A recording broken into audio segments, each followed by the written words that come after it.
Apple device එක පාවිච්චි කරන ඔයාගේ ඩිවයිස් එක ලීස්ට් වර්ෂන් එකට අප්ඩේට් කරලා තිබ්බ නැත්නම් ඔයාගේ ඩිවයිස් එක හැකාගෙනෙක්ට ඇක්සස් කරන්න ඒ වගේම ඔයාගේ ඩේටා හැකාගෙනෙක්ට හොරා ගන්න පුළුවන් කිව්වොත් ඔයා ඒක විශ්වාස කරනවා.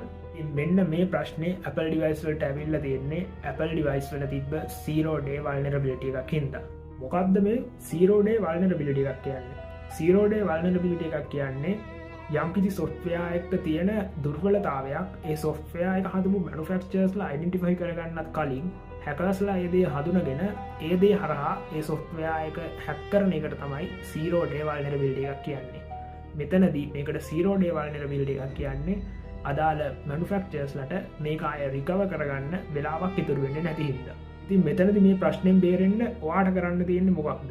ඔයාගේ තියෙන Apple device එක මම මේ screen එකේ දාලා තියෙන software version එකේ හරි ඊට වැඩිය උඩ software version එක නම් හරි තියෙන්නේ ප්‍රශ්නයක් නැහැ. එහෙම නැත්නම් ඔයාගේ device එකේ settings වලට ගිහිල්ලා general වලට ගිහිල්ලා ඒ general වල software update කියන එකට ගිහිල්ලා ඔයාගේ තියෙන ඩිවයිස් එක ලීස්ට් වර්ෂන් එකට අප්ඩේට් කරලා තියාගන්න. ඉතින් මේ වගේ දේවල් පිළිබඳව දැනුවත් වෙන්න ඕන නම් TI එක ටච් එකේ ඉන්න.